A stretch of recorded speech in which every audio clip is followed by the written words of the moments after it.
What sorts of things do you think that, you should try to do to get this caliber of guy that you want to start this family with? I guess from what you're saying, it sounds like I need to be more of a woman. What kind of woman? Can you describe her? I don't know, because I feel like I do both well. I mean, like, I can cook. I'm a great cook. I can clean. I can, like, do all these things. I don't feel like it's necessarily a bad thing if I want to, like, lift heavy weights and know how to work on a car. Are you like a power lifter? Like, what kind of training do you do at the gym? I want to be. I'm still. I've been in the gym for like 4 years now, and I want to like do like bikini modeling, but I'm not toned enough for that or muscular enough for that, so I've got a long way to go. You're 5'5", right? Yes. So a bikini model at 5'5" on a stage is going to be somewhere around 120, 125 pound. Probably so, yes. If you don't mind me asking, how much do you weigh? I am 185. 185? Mm-hmm. Yeah. So women are beauty objects to men, right? And like a fitness model, like I like fit women with curves, right? So I know exactly what the height and weight matches for that.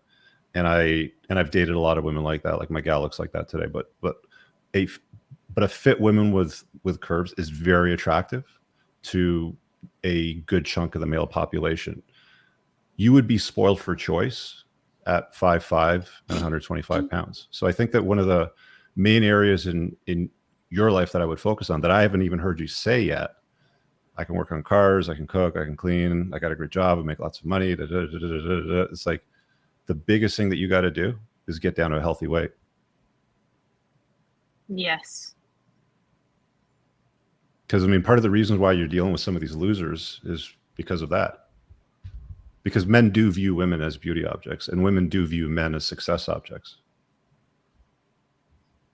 It's far more powerful when it comes to women and their attract. I mean, the one thing that I tell guys and girls, and it's more impactful for women because of guys being more attracted to the surface and the superficiality and looks. But the fastest way to increase your chances or to get better options when it comes to dating is your physical appearance. Guys getting in the gym, guys that are, learn how to lift heavy weight, build a muscular physique. Women build nice curves, have them in the right places. It's not going to solve the problem entirely for men. It'll get you a lot closer to where you want to be as a woman, because that's what men are most, aptly driven to and are targeting. Everybody could heed that advice, and it starts with physicality, but women even more so. Like you see the kind of shit that guys put up with for hot women. Like, women don't usually put up with bullshit from a hot guy if he doesn't have everything else going for him and doesn't have all his ducks in a row. But guys will put up with a ton of shit, and they will fall over themselves for beautiful women. I mean, Rich and I get emails, messages all the time where guys will, the justification is, she's this, she browbeats me, and she's that, and she's this, and she, texts other guys, but she's the hottest girl I've ever been with. But she's super hot, Rich. Like, that's enough for a lot of guys. If you watch the Monday night shows, you'll get, you get these guys call again, and it's like, I've very different conversations with men than what I do with women. Like with guys, it's like, dude, you have to get your shit together, chase excellence, put a dent in the universe, be competent, be muscular, like, lose the weight too. Like, you can't be fat when you're a guy, right? Like, women like the V taper, right? You've described a fit, muscular guy, but the contrast to that, for women is you've got to become your priority in developing yourself and calibrating yourself to capture that dude has got to be to focus on yourself as a beauty object. And, like the standards of nice hair and hair color and eyelashes and nails and all that sort of stuff, that's just the icing on the cake. But what guys are looking at generally is she fit? Now there's a contingent of guys out there that do like bigger, thicker women, but I don't know. Like I roll in circles with entrepreneurs and guys that make 6, 7, 8 figures. A lot of them, have very, very cool businesses. And I've never seen like any of these guys show up at an event with an overweight woman, right? Like they love the fit women. It's always a given. So that's the main area, to focus on, rather than boss girl, I want to own a dealership.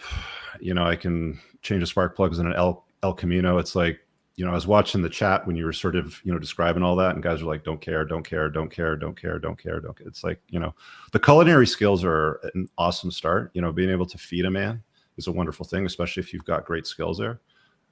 There's an old saying, if you can keep his stomach full and his balls empty, he's never going to leave you, sort of thing, right?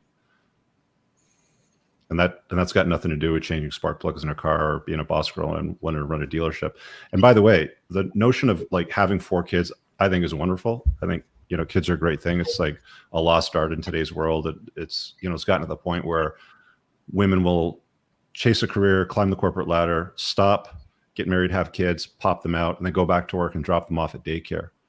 And if you've paid any attention to what's going on in the world out there today with the education system and the wokeness and the infusion of acceptance and everything that's bullshit today, you're basically handing off your offspring, the things that you've sired, to pass on your DNA and your name, to leave a legacy in the hands of people that are probably going to shove pronouns and rainbows and all kinds of crap down their throat and tell them, you're beautiful at any whatever sort of thing. See what I'm saying? Like, I think it's a much more beautiful thing to stay home and raise the kids, and you imprint on them, and you're able to give them that version of yourself, so that moves on into perpetuity. Because right now we've got this empire of nothing. We've got this world where it's like, it's just beige. It just sort of blends in. Like there's no color to it anymore. How does that sit with you?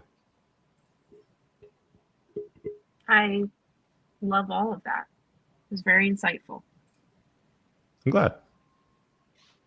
We're getting somewhere on this show, Moth. We're trying. We're trying anyway. Slowly but surely.